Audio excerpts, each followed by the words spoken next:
G'day viewers, I'm going to give this little SM-200 model Toshiba component system a test. It's got everything but the original speakers. This came with, when I bought this a couple of years ago from an auction. It came with two Celestion Didon 15 speakers, which I got a replacement tweeter on the way for. They work quite well, but one of the tweeters and one of them was blown, so I'll be doing a video on those speakers when a new tweeter arrives.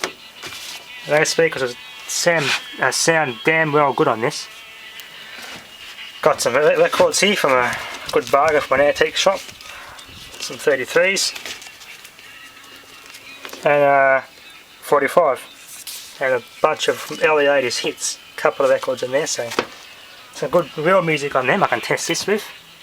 This all works. The stylus is all in good nick. The drive wheel behind here was a bit perished when I bought it, but I fixed that. So I actually left this engaged, and yeah, the rubber wheel was actually had a flat spot in it, so I've repaired that. The cassette player wasn't working. You see the belt's not very good. This has got an aftermarket belt on it, so that's just a cassette player belt I got out of a crappy boombox. So I'm going to have to find a proper replacement for that in order for that to work properly. Has microphone input, headphones, which yeah, this is a crystal earpiece it came with. But yeah, this all works. I just plug this in and give it a demonstration. Just gonna. It's obviously a mono. Yeah, it works alright. Yeah, it's got a tape counter. It's got synchronous recording operation, so when you're recording to a cassette from a vinyl, it will advance. When it gets to the end, it will automatically go into standby and stop the tape for you. So that was pretty interesting. It doesn't do it mechanically by the switch, but electronically it shuts off. That's a pretty neat little feature. Now I've got the FM antenna here, only hooked up. No AM antenna, so it seems to receive pretty good without an external AM antenna. It uses these speaker style connectors as antenna inputs. That's AM there, that's your ground at the top for both AM and FM. That's FM here.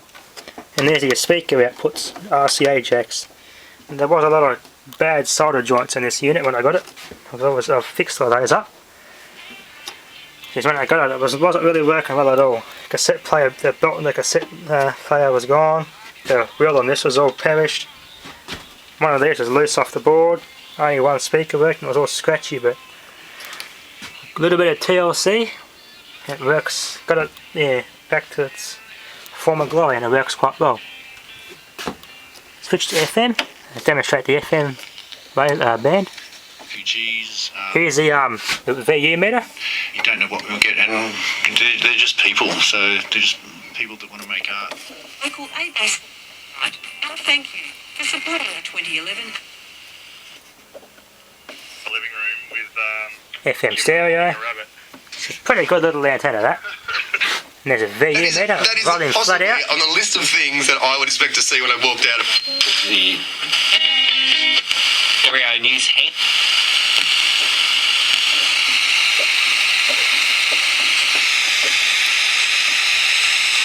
A very weak station there.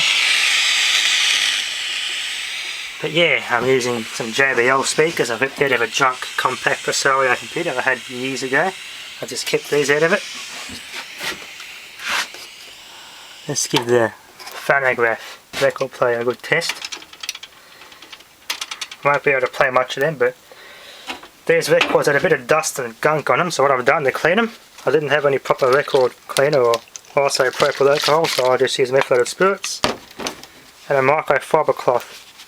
In a circular motion, carefully cleaned them. Picked up a lot of fluff and dust residue off them. Then I just use compressed air to dust them off because I don't have a proper vinyl cleaning brush.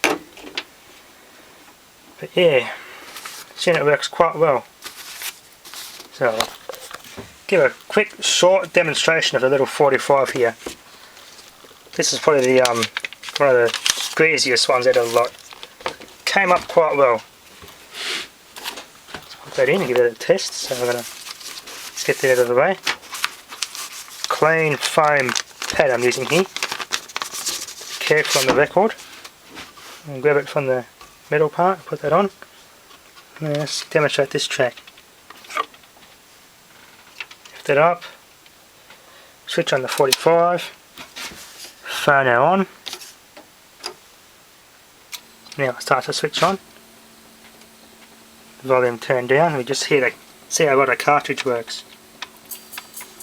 And you can hear it quite well. She won't have to worry.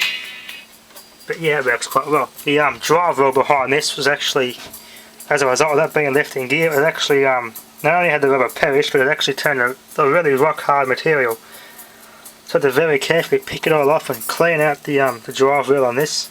Polish it up, clean all that up. The motor, I have to pull this off and show you what it looks like. It's got like a little brass slug on it that drives on this wheel. So I'll lift it up and I'll show you what I mean by taking this thing apart and showing you the drive mechanism behind that, under that platter. Well, there's a little C clip that comes off and the platter comes off. There's a date code under there, it's 1983, 7th month, 2nd day I think, and I don't know where that's pointing to. I guess it's 2nd week, or the 3rd month I think that means, the date code. This is what I'm talking about, this wheel here has actually been left in gear. So when I change this, you can see how mechanically it works.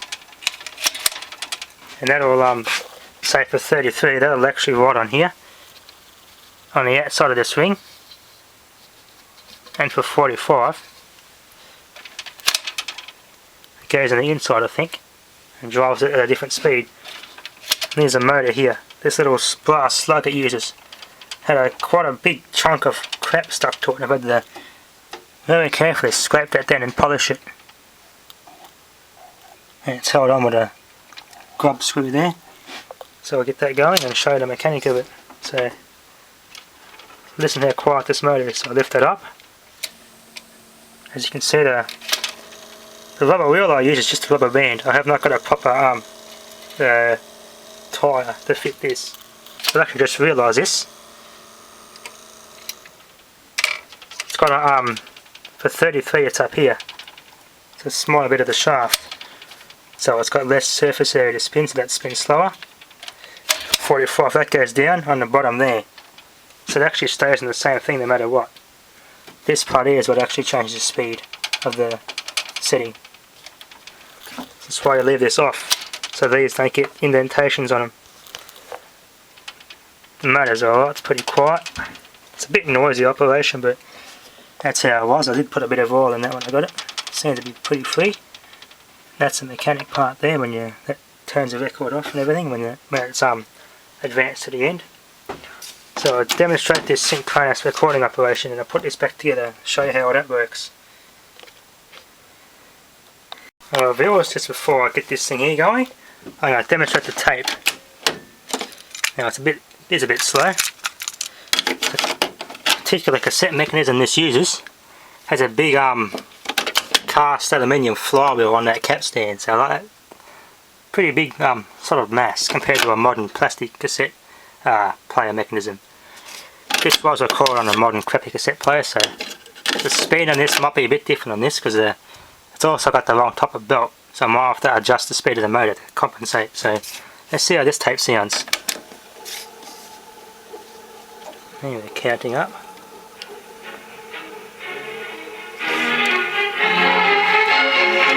Yeah. Fast forward a bit. So just a tad too slow on the tempo there. There's just a cheap store-bought cassette tape. More rock tracks very shortly. Yeah. Can't really notice it, but it is a bit slower than normal. Yeah, that seems to work quite well. You can see here there's a bit of a messy mess in this tape.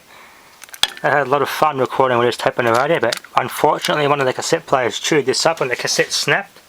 I've actually done a redneck repair, or I just sticky taped it back together, so yeah. Seems to have worked. I survived multiple playbacks without repair and it hasn't failed me once since. Excuse me. Let's demonstrate the phonograph, as it's called in this model. Turn the volume down. There you go. Hear the cartridge there.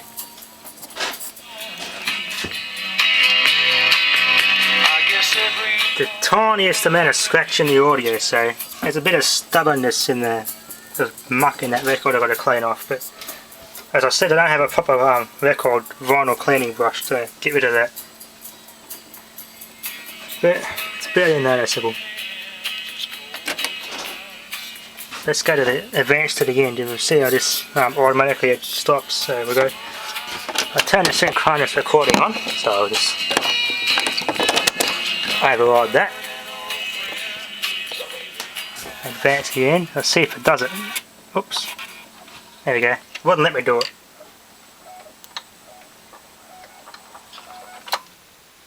Yeah, it stops automatically as it turns off. It wouldn't let me go to the end and do it itself, but yeah, you get the idea. So viewers, I'm now going to demonstrate AM on this. Let's do a DX on the AM band. I got that antenna connected under the AM side.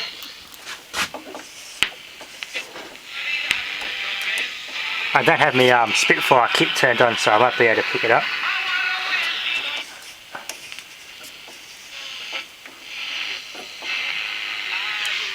That's 5 RM. That's not a bad antenna at all, actually. It's working quite well. A local station would be a bit strong, so I turn that down. Yeah, there's AM radios, don't like cameras. Brake suspension. The signs of trouble. Woohoo! Only quality parts are used when servicing your pride and joy, and with a backup of 350. Get a closer look at these JBL speakers. You'll be well covered. So for a 4 ohms, China. Typical plastic basket, cheaper type speakers, but they aren't too bad. There are probably 1.25 by 2.25 inch. Not bad little speakers for the brand.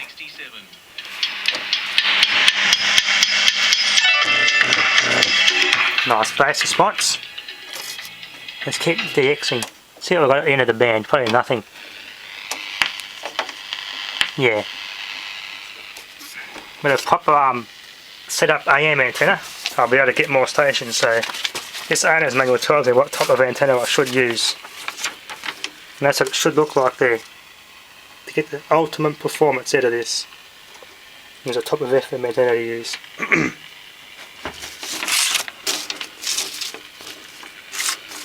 There you go, so I've got the old Toshiba logo there of the time. There you go, that's the Toshiba model SM-200 stereo music center from 1983. So yeah, thanks for watching.